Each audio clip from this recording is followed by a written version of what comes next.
There's no us without you, so we say thank you.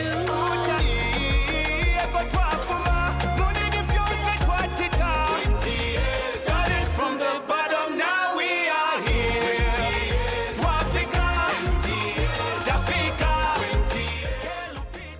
And she prayed in Lozi. I don't understand Lozi very well. So we just said amen and thank you for the prayer, ready to get started. And so somebody in the crowd, they all burst into laughter. And so we kind of thought like, oh, wow, that was a great prayer. And so somebody just says, did you know what she said? So we looked at each other with Mahongo, who we're doing the training with. We say, no, but we've just assumed when you pray, it's nice things. Then they laughed again. And she actually said, God help us. We're being taught by these babies and children who don't know anything.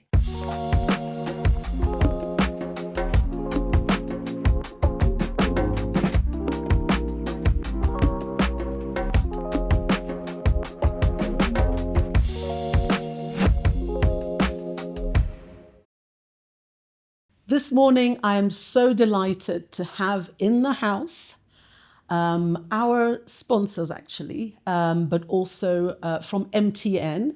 I have Pamela Pio, who's here to talk to us about the 20 years of MTN in Zambia, her story, a legend because she's a lawyer, a leader by nature, and passionate about corporate services, CSR, and really bringing CSR strategies to MTN and bringing delight and passion to the table for so many Zambians and making a huge difference. So I'm really excited. I wore yellow for the very reason, celebrating 20 years as well. But welcome and good morning. Good morning. It's really great to be here. Yeah. And let's talk about my journey. It's amazing to hear you just define me. Yeah. It really felt really good. So thanks a lot. No, and that definition, nice that definition about you are at a junction of being a lawyer and being passionate about CSR and being in that world. I need you to tell me about that journey. How did that happen? It's really, I never planned it. Right. I think like everybody says, our journey is, there's the plan, and then there are the detours around the plan. Yeah. So my career really started as a media person. Okay. So I did mass communication and PR at UNZA. So with the mass comm, I did some PR So work. you're Zambian. Definitely Let's Zambian. get to this. Are you Zambian? 100% Zambian. Fantastic. Because the PO threw me off and I'm like, Pamela is... No, right? Yeah. Yeah, so I think I always say women are privileged to get an additional name. Yes. So that was one of my additional names. So by marriage, I got the Pio name. Yeah. So I'm Pamela Chizoni Pio. Okay. So my maiden name is Chizoni. And with that, I actually have 2 degrees from UNZA. And so my first leg straight from school, I really wanted to do media work. And the plan was I was going to be on television. I was seeing myself doing for the BBC and being a reporter there. And along the line, I think at the time we only had ZNBC as a television broadcasting station. Yes. I did do some radio work when I was working with a quasi-government institution called CUSA. And I was really privileged because straight from uni, I was already working. So about 4 years at school, I had a job as a PR officer. Okay. So I got that done. And I used to call them PR officers those days. Yes, they were. Yeah. Literally PR officers. Yes. And so in the process, I kind of had a bit of a change in mind and decided to apply for work at an NGO called YWCA. And joining YWCA was one of the most defining moments of my career, I could say. It was the basis of changing it. And having joined YWCA, I applied for a job as a communications officer. Yes. They offered me a higher role as deputy executive director. Overwhelming. Yes. I was only 23, turning 24. I just had my son and I was thinking, how do I get this done? The amazing part, amazing and as well as challenging for me, was the fact that I had to supervise grown-up people. And this is like my auntie. One of my aunties was working for YWC at the time. And I remember her coming to meet me and she goes, Pamela, one night Jonathan, that's Tonga for Jonathan's daughter. How do I report to you? And we had this joke, we laughed about it, but I also knew I was straight from uni, but very enthusiastic and passionate. But what did that teach you in terms of working with older people and managing people? What did it teach you? It taught me a lot. I realized you have to gain people's confidence. Yes. And really, it's how do you navigate this? First, they think you're young. Yes. What do you know? I'll share an experience that we had. So while working at YWCA, the main focus was women empowerment. And with Young Women's Christian Association, it's about women. It being a Christian organization, we had just managed the first big donor funding I managed to get with a colleague of mine was from DFID. And the main focus at the time was just around election time. How do we get more women into decision-making processes and leadership roles? So I always have this passion about women, children, and people with disabilities. That's one of my passions. So with that bit, with the particular funding, we had to train some councillors, some members of parliament, as well as political party female leaders. We had the first training in the southern part of the country, and we had it in Livingston.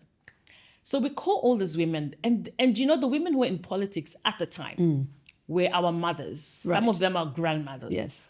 So we have this session there, and it being a Christian organization would always start every meeting with a prayer.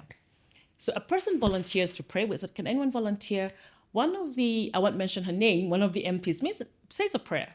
And she prayed in Lozi. I don't understand Lozi very well. So we just said amen and thank you for the prayer, ready to get started. And so somebody in the crowd, they all burst into laughter. And so we kind of thought like, oh, wow, that was a great prayer. And so somebody just says, did you know what she said? So we looked at each other with Mahongo, who we were doing the training with. We say no, but we've just assumed when you pray, it's nice things. Then they laughed again and she actually said, God help us. We're being taught by these babies and children who don't know anything. You're never trained for that. No. School doesn't tell you that. Your parents never tell you people will doubt your confidence. In public as well. And it's in public. It's a big crowd. We had close to 35, 40 people. And everyone was quiet, waiting for our response. And at that moment, we just said, you know what? We thank God that you actually prayed for divine intervention. This will make the training session go well. So with that, let's see how it goes. And let us know at the end of the day if we're able to deliver. And how did it go? It was amazing. And you gained respect. The respect was instantly earned. And after that, we're just like, wow, your babies can teach us things. We didn't know we could learn so much from you. And for me, that was one of the most defining moments, among several defining moments in my career, that made me realize that at times you need to know your stuff. There is no other way to gain the confidence of people, especially when we're a younger age, because then that speaks for itself. And once they get to realize you know what you're talking about and you're carrying them through this journey, and they'll definitely support you. And they trust you. They will trust you. It's a lot about trust. I've been in that position many times as well. Yeah, so we're probably around the same age. When they started employing younger people, almost not weaving out the older people, but I've been in organizations where they were trying to make a transition in an organization. So they deliberately brought in young people. The resistance was incredible. Yeah. I mean, I couldn't talk to anyone before 9 because everybody had to have their cup of tea. Oh, yes, and bread. Yes. So I had to just wait, but I had urgent things happening. Had to wait for them to eat. Yeah. With tea. No. Well, and still, yes. Yes. Yes. So I hear you on this, and I think when people gain your trust because they know you know what they're doing, they begin to walk with you. Exactly. And they're like, they get your advice, and then they start appreciating learning from a younger person. Yeah. I also learned a couple of tricks where before going into a meeting, I would have other meetings with them just to like, how do you think exactly? Yes. Managing the meeting managing before them. the meeting. The meeting before the meeting, Yes. and they used to love that. Yeah. And it also helps because they feel like they're being consulted. It's exactly that. Because you're actually saying, can we do this? What do you think? Yeah. And they're like, excellent. So once you bring up the idea, it was their idea actually when it wasn't their idea, but they support you through the process. Yeah. So really that for me was defining. Yes. And having been at YWCA, so I can finish my journey, having been at YWCA was the point that made me go into law. Yeah. All right. So I remember working late one of the evenings. And in those days, you remember, the kids won't get it. We had the big desktops. You had your UPS. You had, it was a There's whole nothing bunch like of I'm going to things. finish this at home. There's nothing No. like I'll do this on the You phone. had to work late. And you had to be there. And we had to be there. So we were working late. There was a project we were doing and we had to work late. And I recall around just before 8 o'clock, a woman comes running, banging on the office door. We rush to see her. And this woman has blood all over her dress. She's got a baby on her back and has got 2 children that she's carrying with her. And she just says, I need somewhere to stay. So as YWCA, they had a shelter for battered women and they still have it. Yes, they do. And they're running the drop-in center. So immediately we had to help this woman and be able to assist her, process her through, give her clothes to clean up. But at that moment, I always knew I would champion causes for women. Because up to this day, this is close to 25 years ago, I can still see this woman and the children vividly. Mainly because people have nowhere to go. So there's that voice that needs to come in. And while working at YWCA, we were championing a number of causes, which also meant around legal reforms. So indirectly, I got this interest into law and moved slightly away from the comms, but was more focused on law and admin. How do we ensure we empower women and children? Because also you had the children who were being sexually abused. And we started running the first drop-in center for children as well. So for me, I think that was the point. And my other jobs also working for the Swedish Embassy as a programs officer. Then I moved into international development. I did lots of work also with the government, the Ministry of Justice. Was the first time they did actually reports on conventions. And we worked with the then Honorable Minister Vincent Malambo at the time, State Council. So there was a lot of revolutionary things we were doing within the legal framework. Yes. So it was really time changing, but also at that point, I just said, I need to get my law degree. So where did you do it? I did it at UNZA. And trust me, I was working a full-time job. That's an 8 to 5. I was a mother and I had a husband. And so I was in class for 5 years straight. Every 5 o'clock to 8 on a daily basis, I had to study. So it was very changing, and determination was the biggest. But when you look back on it, do you think, how did I do it? I always wonder.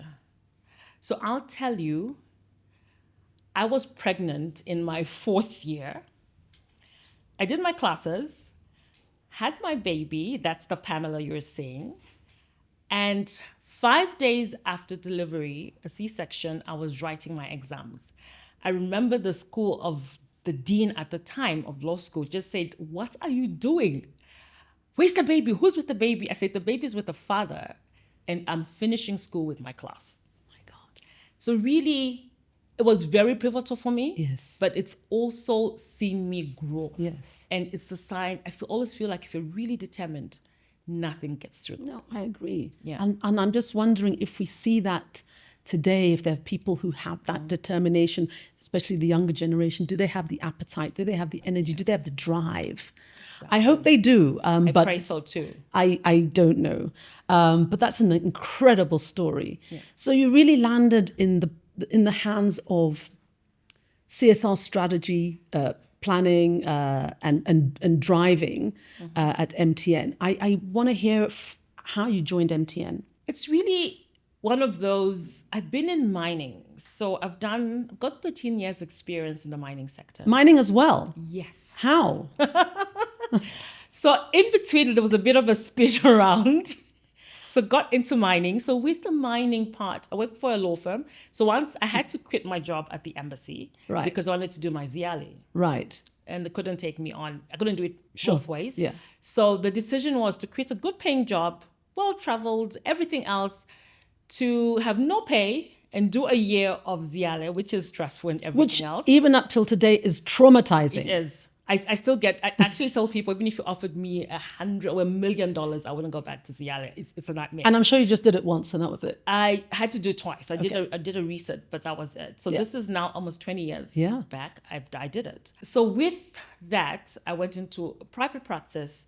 Then I had clients who were into mining, and I became in-house counsel. Okay. So that sent me into the mining space and sector. A very exciting place to be in as well. And I've done exploration work. I've done hardcore mining. So Did you have to move to the copper belt? I was really privileged in lots of ways. I had to work for a mining company in the Northwestern Province. That's Barrick Lumwana Mine. And at the time, my kids were still small. I wasn't ready to move, mainly because my husband had just died. Right. And I felt relocating would be really uprooting my children from things they know best. It was just too much change. So initially, I turned the job down.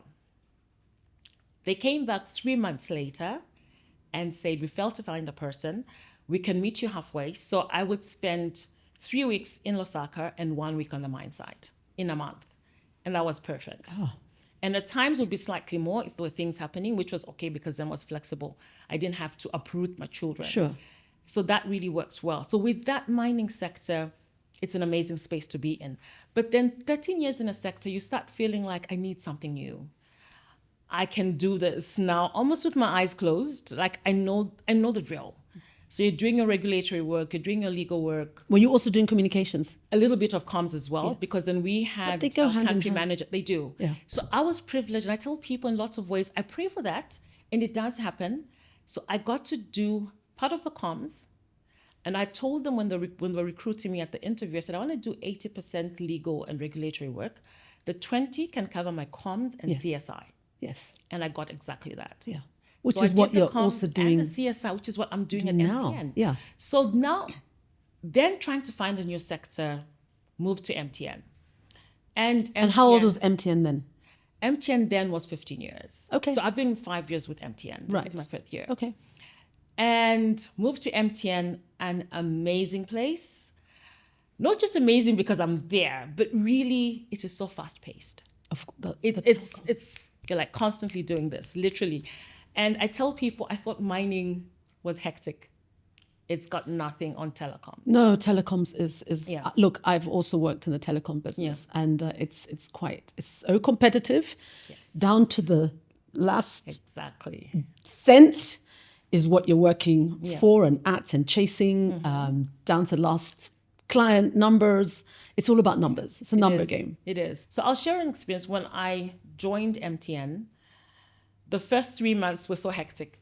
Not so much hectic that I had a lot of work to do and to catch up, because remember, I'm coming from a sector where I really didn't understand the telecom world. So it was like a lot of relearning and Yes. learning what it is and how it moves around. But my second week at MTN, we had an arson attempt on the building. It was crazy. And I remember I was like, so I walked in as one of the early senior ExCo members who had arrived at the office, was like, what do we do? What do you tell people? And one of my colleagues, Kamba, always jokes about how, Pam, with your heels, we're all over giving people instructions. Because I kind of just fell into default, we need to do something. I will not wait for people who know what should happen, and got it done. We got people sorted out, they need to move, called my CEO, this is what's happening. We had a plan. And that really worked. So while we're sorting out all of that. Was that and kind the of your costs, baptism? It was. It was literally thrown in the deep end. And I actually say, I think I actually swam through this ocean. I think 10 days later, we had like a huge fraud. Hit into it, and then again was the runarounds. So I always ask the team, like, do you always have something Some crazy drama. happening, drama every week or every other week? And I felt that was part of it. I always say, like, when you have your interviews, you say how I can handle any crisis. Once you put to the test, it's a whole different thing. The thing is also with a crisis, you can't, well, that's why it's a crisis, because you don't see it coming. No. There are different types of crises. Yeah. And how you treat each one is totally different. And there's no book No. that tells you how to handle it. Not even the policies, because you're like, what did the policy No. say? You do not have time to start referring to it. Yeah. You've got to move with it and get going. Yeah. And so that was part of the whole learning curve that I had with MTN. So it was quite a lot of things. We had a lot going on that year I joined, but I survived it all. But not only that, the good support system is the most critical thing. An excellent executive team that is there, an excellent CEO always carries you through the process. And we also have an excellent support team from our MTN group office. So they're always there to carry you through a process. So I think that just made my journey a lot more exciting. I'm a person who loves adrenaline sports. I could tell. So I would Like, do what? that bungee jump. I would do the skydiving.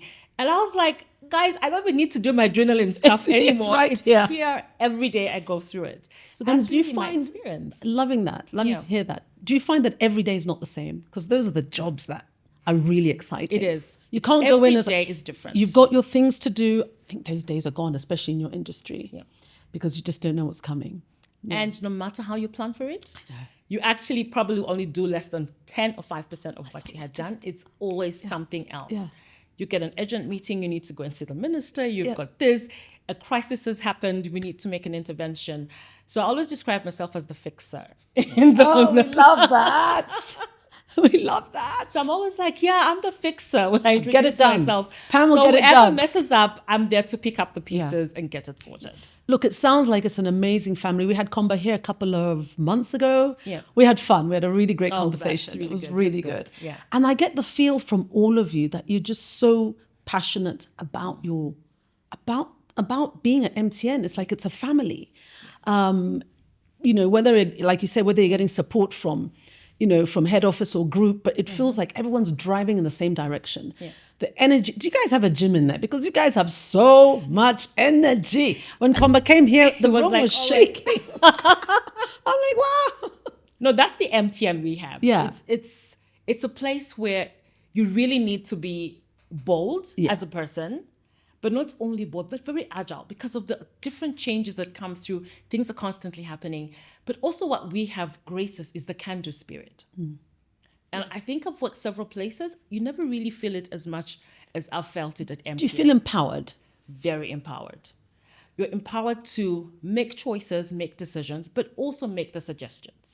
And I think also if it's not taken up, you don't feel crushed.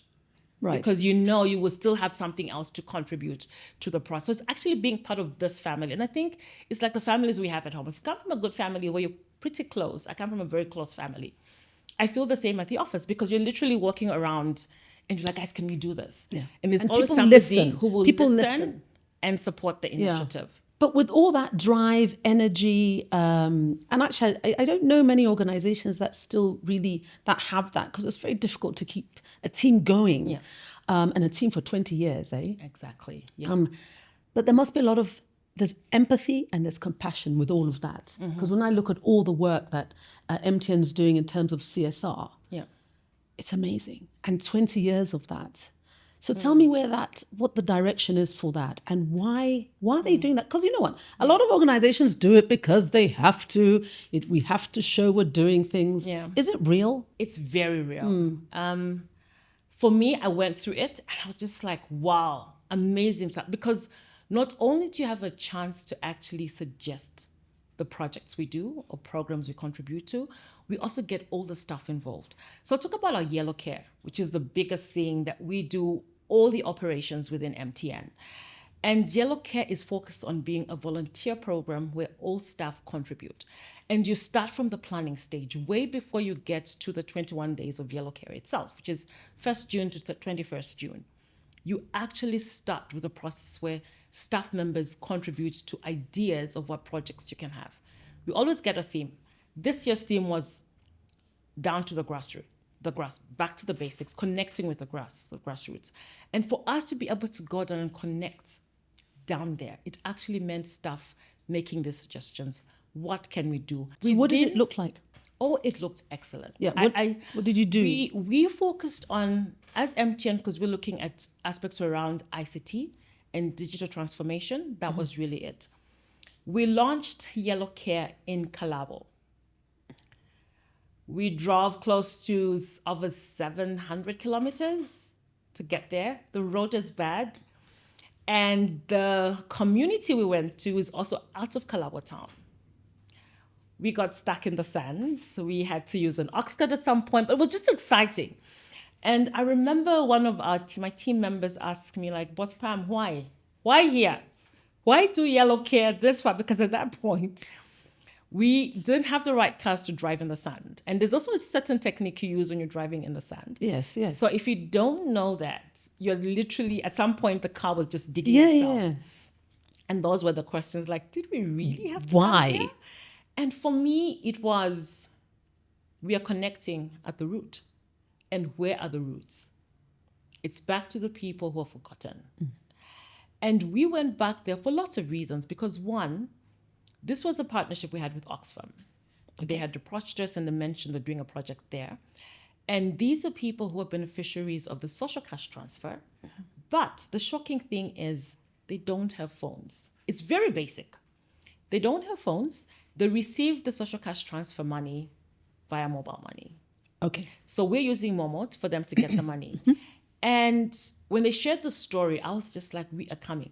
We are going to be in Kalaba. We'll follow the women and the men.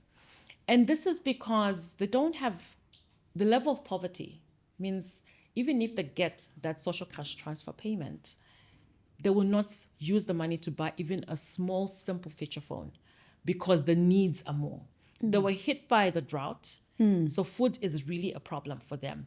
So what they do is they have a SIM card, which they keep safely at home, and there's someone within the village who actually almost hires out the Rents a phone. So it's rent a phone. They use it for a short period of time. Yes. Put in your SIM card, do your transaction, get your money, remove it, pay this guy something. And then the next person does that. And for me, it was just, in 2025, should we really have people who do not have an opportunity to be digitally connected?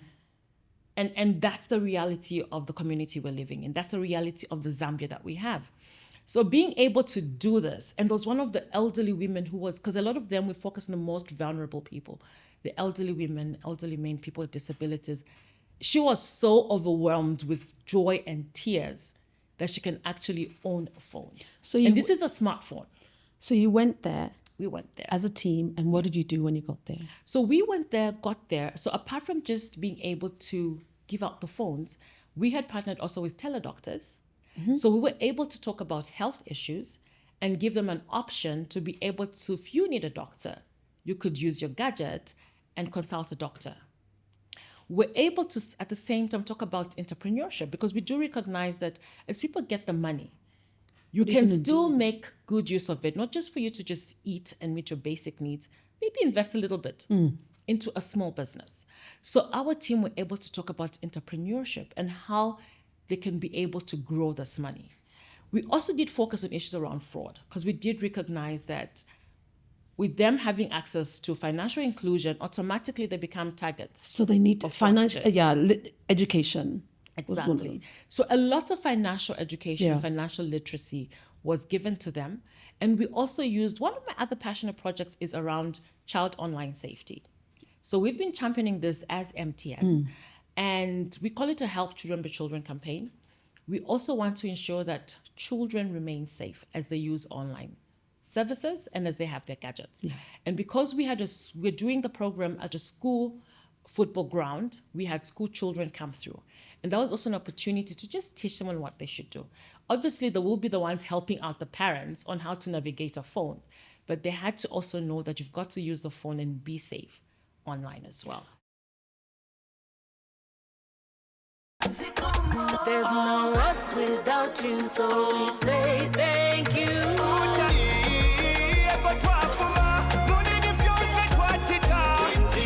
Started from the bottom, now we are here.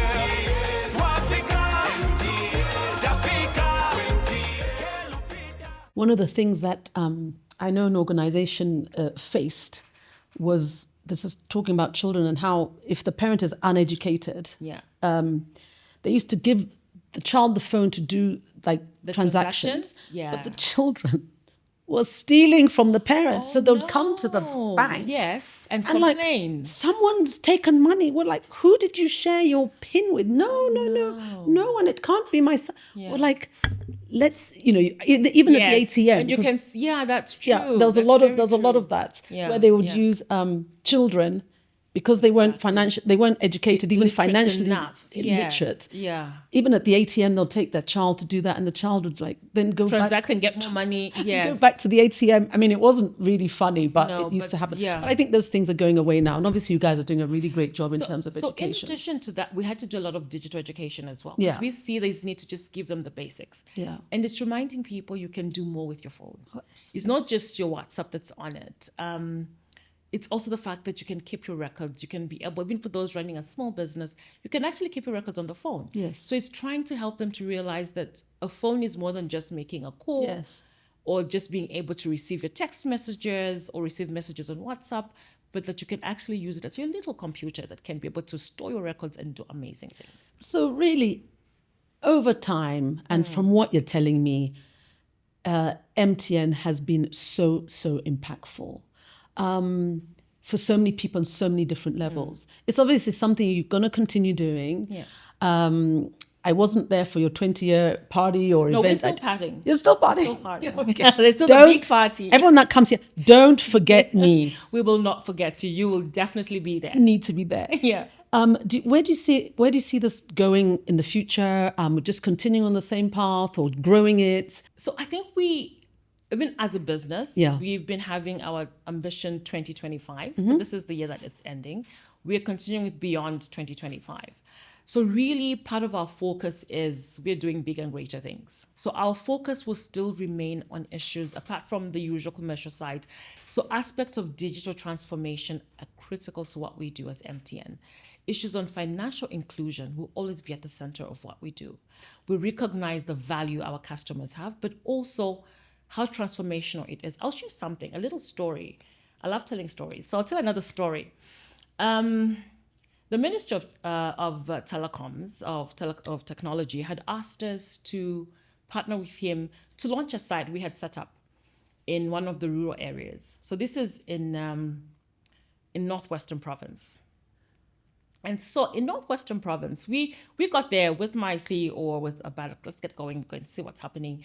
So we were going to launch, so this is really a rural site, and we had upgraded from 2G to 3G and 4G. So obviously people don't get the Gs and everything else. Like, what does that mean? It's really from a point of just you receiving a call, you're not being able to actually have access to have WhatsApp, your internet connectivity, you can have your data when you move to that end. So it was an exciting thing. He just says, look, we've got to go now. So we traveled, and it's in the outskirts. So this for me is one of the most memorable stories I can ever tell about my work at MTN. So we get there, and the minister had another engagement earlier on, so he went to do that and was going to come back. We get to the site, we've got our champs, you know, the usual, we're branding, it's yellow, we've got everything going on, and I don't have a crowd. So we're calling with the protocol officer. She's like, Pam, I was like, where are you guys? They're like, don't worry, we'll be there like in the next 30, 40 minutes. But do we have a crowd there? And I'm like, oh, we'll work it out. And really, I had children.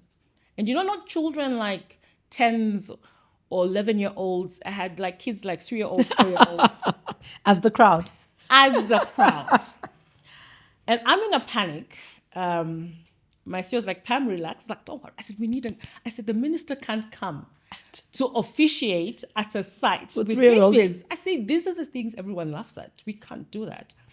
So I sent our champs, like, guys, go out. Let's call people in the community to come. We try and play loud music. I started working around because then they were not bringing me the numbers. And I'm now literally working myself, like the villagers. Can you please come and join us? What's happening? I said, we're actually launching, we've upgraded your site from 2G to 3G and 4G. Yeah. Oh, okay. And it was like, what does that go mean? off? Oh. So I see a group of women, and definitely there was a church group women, and we're going to a church, I think a church activity. It was on a Friday. And I said, look, you know what? Can you please come and join us? Help me get people to come through. We've upgraded your site, and you know, from 2G, we're having 3G to 4G. They're like, okay. So FEGFU. And it basically means, what is that? What is that? What does that mean to me? That was the most pivotal moment for me, because I realized we speak this jargon. The ordinary person doesn't really care what I'm saying about 3G, 4G, or 5G. I just want to make my calls. I just want to be able to. Exactly. So I told the ladies, I said, you know what this means? I was using the local language, because a lot of them, they are around Lamba. But I used Bemba, and I said, you'll be able to make a video call and call your children in town, urban areas, and see them and also show them what's going on. I made a call to my son. I said, can you say I can see him? And I'm saying, can show them the field. There's a field of maize just there. I said, show them how the field of maize is looking. So if you need fertilizer, if you need money for weed killer, they can see what's going on and they'll send you the money. When they heard that, that was it. The crowd moved. I had a crowd. My CEO always says, Pam, I was in in the car. He was doing a bit of work. He says, 10 minutes later, I'm shocked. We've got a crowd. We had people we couldn't even explain it to. And he says, what did you do? You're in the wrong career, Pam. You should be a politician, because I don't know how you could get people to come within 10 minutes. So the story is, by the time the minister came, that area in Mushindano was packed with people. The women group, because they realized the importance, trust me, I had a choir. We didn't have a choir to sing. They sang to greet the minister, and they didn't know that was all part of it. It looked like we had planned it so well. They were singing to welcome him and the different delegates. As we're making him sit, they kept on singing. They sang the national anthem in local language. They were there the whole time. And I had this crowd, and I thought, as MTN, we believe everyone deserves the benefits of a modern connected life. And it's people in those communities seeing how they can benefit from this connected life. And there's no other story. I always get goosebumps when I'm telling it. There's no other story that I can say so well, because that to me spoke a lot of words. When people know how they can be able to benefit from being digitally connected, they will walk with you the whole journey. You've got so many goosebump moments at MTN, and I think I can see it in your face, I can hear it in your voice, and it's really, really awesome. Tell me goosebump moments in your personal life. Let's go back. Tell me a little bit about your family. You seem to come from a close family. Yeah. Were you Lusaka based? No, we actually grew up in Kabwe. Right. I was Then in Kabwe moved- last week on Saturday. Really? It's I haven't been there for about 10 years. Okay, look, I was traumatized, okay? I agree with you. I just didn't know what was going on. with you. I know they're doing the road, but when you get to that central part, we used to go It breaks my heart. I literally, we laugh with my friends who grew up in Kabwe, just like it just breaks our heart. The streets were clean and nice. You could walk through. It felt like a huge market. Yes. It's like we went back, and it's like a time capsule went back in time. Yeah, it felt like a...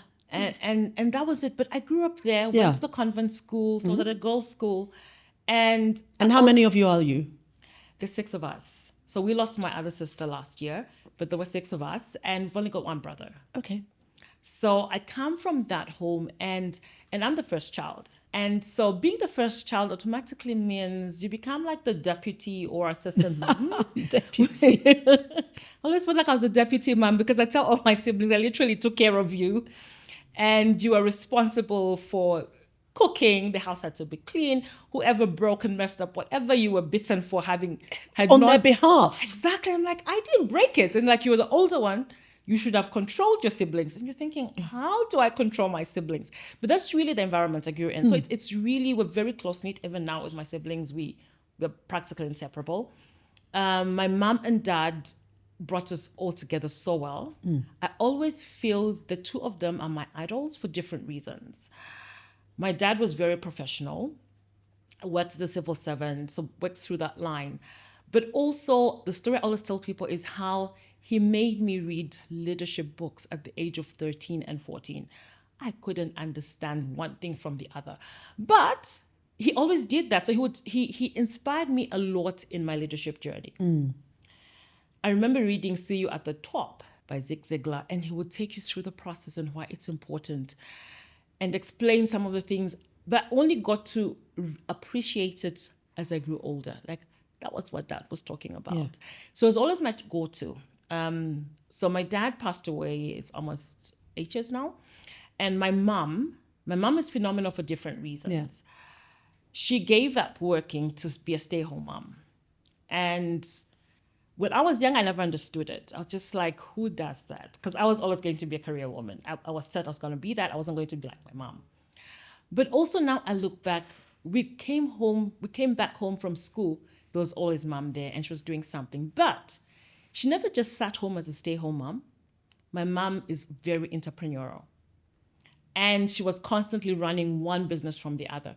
And as I grew older, I realized mom made more money than my dad did. Because my dad was a civil servant. Yes. So it was really very basic pay. When he traveled was great.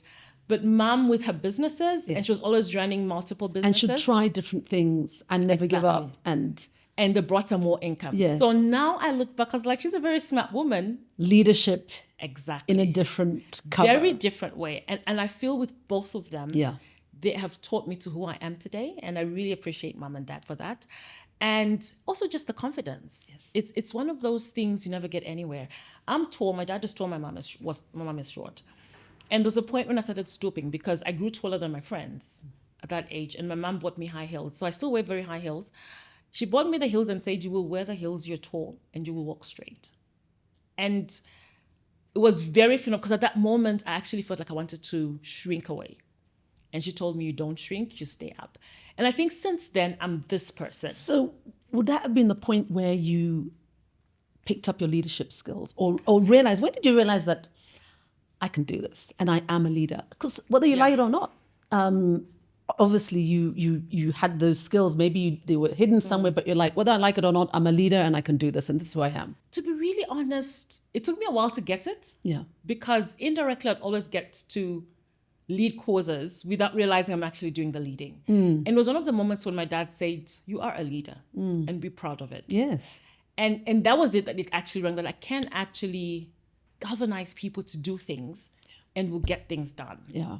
So I think it was way in my late, just before I was turning 20. So it was just when I was in uni and getting things done. I had my first job. And actually, that was the point where saying you can be a leader. So at the office, be proud. And I mean, that was my dad. You shake people with a firm hand. You look in the eyes. If you've got something to say, do not be shy to say it. Say it and always volunteer to do something. And since then, I've always done that. What would your friends say about you? Whoa. Are you like the bully in the group? Well, I don't think I'm the bully, but most outspoken and very opinionated. Or like we're deciding to go somewhere, who makes the decision? Like talking is all the who's like the... I probably will have a huge say on it. I probably will have a huge say on where we're going. So I will do that. Yeah. Sometimes a bit more cautiously, like, maybe. Then let's just go. They know you. They know you. Then go back into it. Yeah. Yeah. It's really part of it. They know you. Yeah. Tell me about your own children, your family. Tell me that story. So the biggest thing, I'll try and say something that was very pivotal in my life. I rarely share this, and I'm debating whether I should. But anyway, I will say I want to hear it. I suppose this is unfiltered, right? It's unfiltered. It's unfiltered. So I had, married, had 2 children at the time. And my late husband, Eddie, he was very spontaneous in a lot of things. He's the kind that was very affectionate. So I was working at the Swedish embassy and we would work half day on a Friday. They still do. Yes. So I miss that. That's the bit I miss about working in those places. But then he comes and just says, you know what, Pam, I booked you for, and this is like in the late 90s, about around 90s, yeah, but early 2000. And he just says, you know what, it's not my birthday. There's nothing wrong that he's done. It's not an anniversary. He says, I booked you at the spa. You're going to have everything treated. And in the early days, there were very few spas in Osaka. Yeah. And I go in, have my manicure, have my pedicure, have my massage. And when I was having my massage, I kind of just thought, I'm so lucky. I got my pigeon pair, so I've got my daughter and my son, and I've got a loving husband. This is the life. That was on a Friday. On the Tuesday, the following week, Monday was okay. On Tuesday, my daughter got sick. And she got sick on Monday night. She died the next day. Like literally within 24 hours. So she was sick. There was that pivotal moment. And it changed me a lot. Okay. So she got sick. I think for a good half a year, I wasn't sure where I was going and where I was coming because I was so traumatized. I didn't see it. So she got sick. It was just a fever and she'd been well. She'd gone to school. She was 2 years, 4 months old. She'd gone to school and I said, you know what? Tuesday morning, she's not going to go to school. We'll keep her home. Let's monitor her temperature. And my maid was like, okay, madam, we'll do that. But she looks okay. She was always very bubbly and busy. She's calling me at lunchtime and saying the baby's fever has gone so high, come. I'm rushing home, taking her to the hospital. She's convulsing as we're entering the doctors. And that was it, really. But the reason I'm sharing this, and I rarely share it, is it taught me that life is never given. Our plans are never constant. They always will change. And there's this divine thing that we don't have control over. So for me, that moment changed me because I learned to appreciate the smaller things. I realized that I don't have control of my life. It's God that controls it. That's one. But two, how do I leave it? How do I ensure I make this difference? Because I will not have these kids grow until I'm older to make a difference in life. So that was really part of what changed me. And it changed us as a family as well, because then it just means you do a lot of things together, very deliberate things. Your unity, your time together, you actually plan a lot more things than you did, because the rest is like you're always busy, you're working. And that has been something that has held me on. So yes, I'll do that adrenaline crazy stuff because I'm just like, I don't know how much time I have. And tell people we care about, that we love them.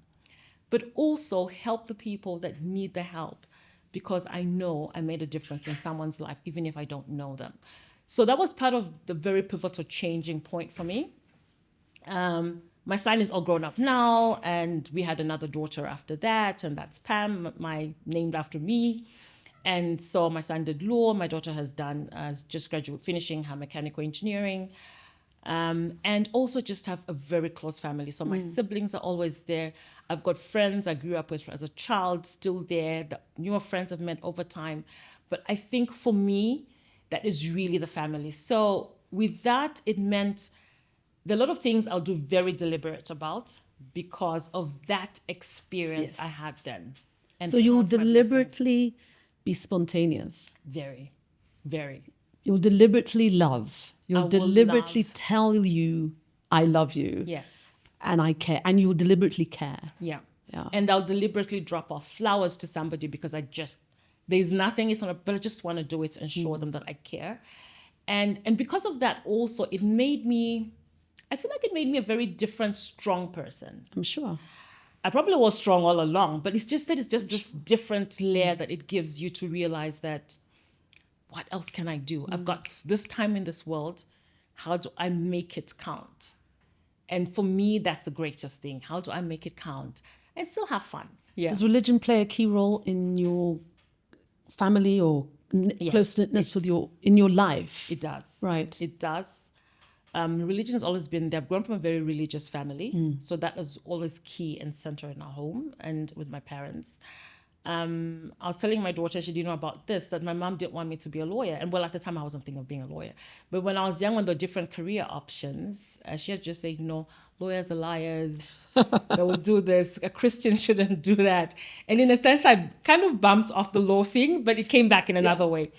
But really, that has been something that holds us together as a family. And I think it's the aspect of gratitude that comes with it. But also for me, I might not be the blessed and this. I'm Not not on your that face. staunch thing, but for me, Christianity is how we live. Yes. And it's me being able to spend a birthday, not having a party, but a QTH pediatric wing where they've got the cancer care children, and spend it with those children and make that difference. Get them the things that they need. And later be told, you know what? Yesterday I was actually praying that God should bring me. I think there were some of the ladies when we had gone there, because I actually spoke to the social worker and said, what do they need? So I had some personalized gifts for some of the patients that she had told me about. And I remember one of them coming back almost kunkularing on the floor. I think you know what that means in Bemba, like on her knees. Yeah. And I told her not to do that. She just says, you know what? It was just diapers that I took for her. And I took a lot of diapers. I think it was close to over 100 because her baby was going through chemo. And with the chemo was the running stomach. And her village is in somewhere way beyond Kasama. And there's no family members. She just says, I can't keep washing. The towel nappies are finished. I'm now cutting fabric like the chitengas to do it. And she just said, this is what I prayed for last night. And you answered my prayer. And at that moment, for me, that's what Christianity is. It's me being able to be the conduit that answers a person's prayer, even if I didn't know what they prayed for, but because I felt like I needed to help them. And for me, that is, I rarely publish that stuff. I know a couple of my friends have said, Pam, share it, have it on your... I don't do that because I feel like I'm sharing it today. But I always feel that this is something quite personal for people I help out. But it's that person who comes and just says, you did that. And a lot of them will come back and say, you know what? How did you know this was what I was praying for last night? It's like God spoke to you. And I think for me, that's what Christianity is. It also feels as though you have a fairly public life by virtue of what you do. Yeah. You're the public face, Yes, yeah. but have a very strong private Life. I private try and life. do that as well. So what do you do when you just need to have your space and your peace? Like you say, maybe you just have those moments where you want to appreciate. But what do you do? What do you do on a Sunday? So probably my kids won't agree because I'm like always cleaning and working around the house. So they'll probably say, Mom, no. One of the key things I do every day is my fitness. Right. So I need to exercise. And I'll work out in a gym or run on the road. So that is one. Are we running critical APSA thing. together? Definitely we are. I'm on only it. doing 5Ks. I'm doing 10. I'll wait for you. You have to wait for me so we can be able to get those pictures and the medals. I'll wait for you. So that is critical for me. That's one. I try and do a lot of reading. I'm not reading as much as I would want. None of us are, I think. And But I'm that's very deliberate old as school. well. It has to be deliberate because It has of our to. lives. You have to It has to. I'm so old school. I can't do ebooks. I like to flip. So I just love the feel of a freshly bought book, that smell of the print. And with that smell, I'm just like, yes, I can turn the pages and enjoy it. So the times people laugh at me, I'm at the airport and I've got like, I bought a bunch of books. Like, Pam, you can actually have ebooks. But that's one of the things. So I try and read. Yeah. So not as much. So times, what I've told myself, even if it's a page, I'll kind of read or two. But that's one of the things I love to do. I love gardening. So there'll be lots of that. Have you got green fingers? I do. You can't have everything, Pam. Anything you give me will grow. No. Will definitely grow. My mom always laughs like we can get things together and somehow mine will survive. With one Honestly, shoot, I will multiply. My entire family have got green fingers. I don't know what happened. Then I just remind myself, like, you know what? You're We blessed all- the other way. Yeah. Exactly. We Yeah. all have our own talents. I'll go to the house and I'll be like, they're like, even if you take it and try and replant it, it will That's just one of my refuse. sisters. No matter what, she just says, guys, it will die. It Yeah. will not survive. No, we all have our own talents. So, you know.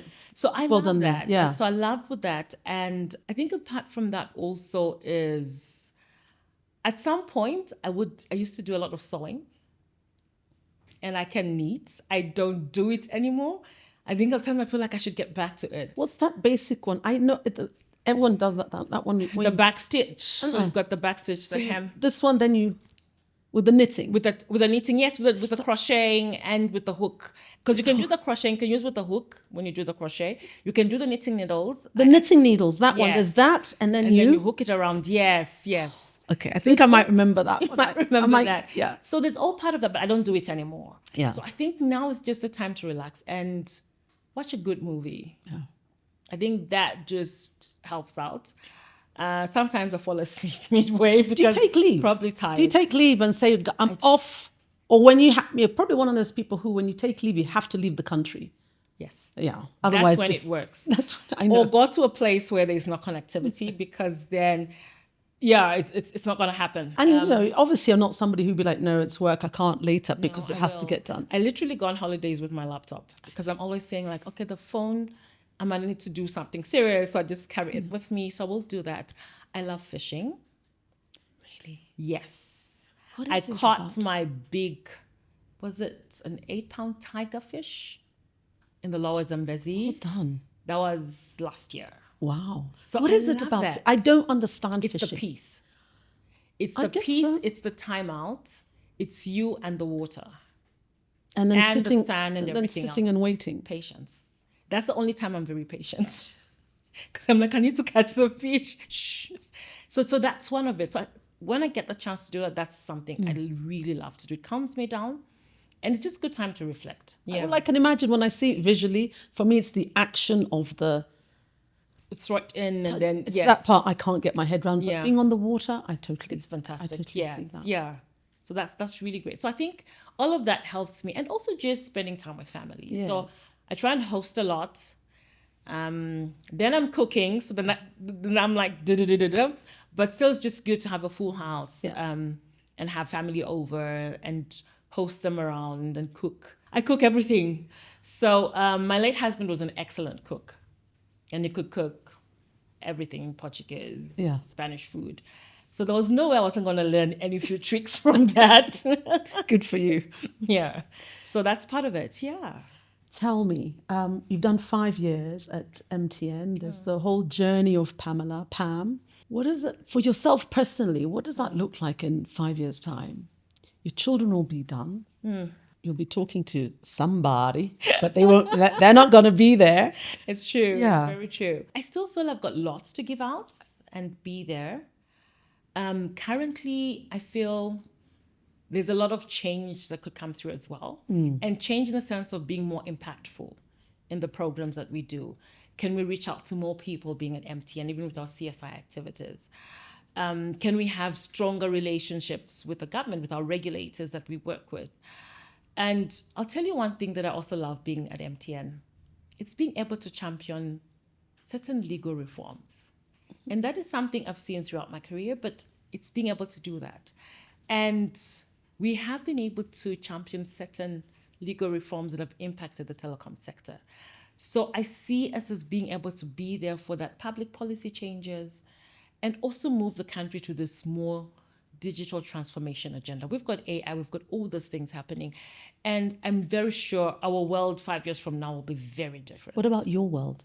What about your My agenda? world. Okay, my agenda. When- Am I sharing my When agenda? Pam is no longer in the When house, Pam is not at home and it's me, I still see myself doing me. I want to travel a lot more than I can. I'm doing currently.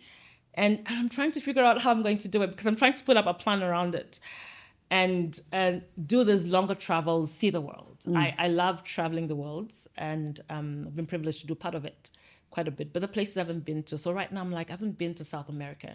I think that's the only continent I haven't been to. And it's on my to-do list. Got to make it work and spend time and travel. So that's really something critical I would want to do. So it's about the travel. And if I'm not traveling from that perspective, I also see myself as doing a bit more learning because that's a constant that I have. Back into school and I've been debating on doing a PhD. So I probably have said it out there, but it's something in the books and it will get to happen. So there is something in the pipeline. Can I get to do that and have a bit more of school? But not just that, for me, just become more relaxed. I want to see that. I really want to see that. So, Pamela, for me, this has been an absolute yellow privilege to have the conversation, but more of a Pamela honor, actually. I haven't met you before. It was so great to meet you. And I will definitely see you on that finish line. Definitely will. So thank you so much for having me as we just talk about everything leaving. And I think it's just that, and MTN, where everywhere you go. Yes. So be there to see us, but also just to say it's our 20th year. And I think when you hit such a pivotal year and milestone, lots of reflections, but the greatest thing is just to say thank you. We thank our customers, most critical, because without our customers, we wouldn't be there. Their loyalty, their trust in being with us the past 20 years, for the good and the bad. We just want to thank the communities. And with the communities, we wouldn't be there without them. So they're really the most critical bit. When we talk about changing people's lives, it's the communities that we do it. And I think for me, that's critical.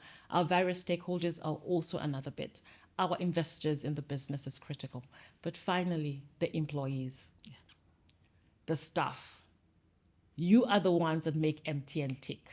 We've got this bold, energetic team always on the go. It's the staff. And I just want to take this time to say thank you to everyone who's been with us through this journey. And it was super good to chat with you this morning. Thank you so much for your time. Thank you for your voice. And thank you for your heart.